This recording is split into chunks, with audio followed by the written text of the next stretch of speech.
ইমাম সাহেব বলছেন জমাবাদ একটা মানববন্ধনের র্যালি করে কথা বলছেন। আমি বলি সবাই যে ঘটনা ঘটছে চট্টগ্রামে ইস্যু নিয়ে আজকে প্রতিবাদের কথা আমাদের ইমাম সাহেব বলছেন।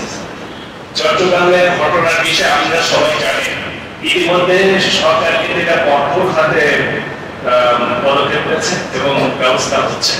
3টা মামলা হয়েছে, আপনারা জানেন তো, সবাই এই ঘটনায় ওই দিন আদালতে যে ঘটনা ঘটেছে অ্যাডভোকেট সাইফুল হত্যা ঘটনার সাথে যারা জড়িত আছে ইতিমধ্যে গতকাল পর্যন্ত কিন্তু 22 জন আটক ছিল। আজকে আরো কিছু পার হয়েছে, সঠিক সংখ্যা আমি বলছি না, তবে 30-এর উপরে হবে।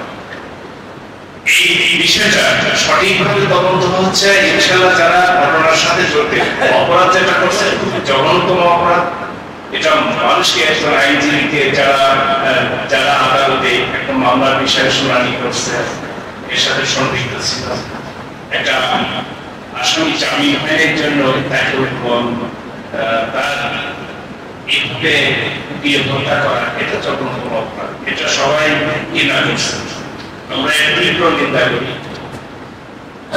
এবং যেহেতু এই ঘটনার বিষয়ে সরকার খুব সঠিকভাবে সুষ্ঠুভাবে তদন্ত করবে এবং যারাই এই অপরাধের সাথে জড়িত, আমরা আশা করি এবং সরকারও আমি যতটুকু জানি, যেহেতু পুলিশ তদন্ত করছে এই বিষয়টা, সর্বোচ্চ গুরুত্ব দিয়ে এটা তদন্ত হচ্ছে এবং সর্বোচ্চ গুরুত্বে আসামি গ্রেফতারের চেষ্টা চলছে এবং ভবিষ্যতে তারা অব্যাহত থাকবে।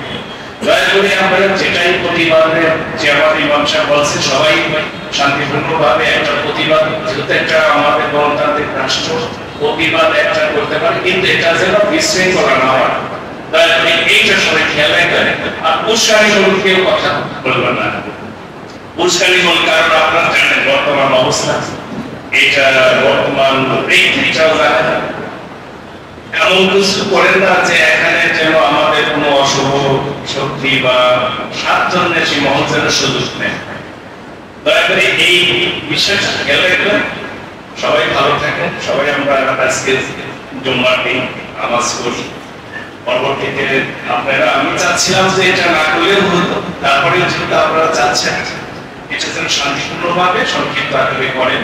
সবার জন্য দোয়া রইল, সবাই ভালো থাকেন। আসসালামু আলাইকুম।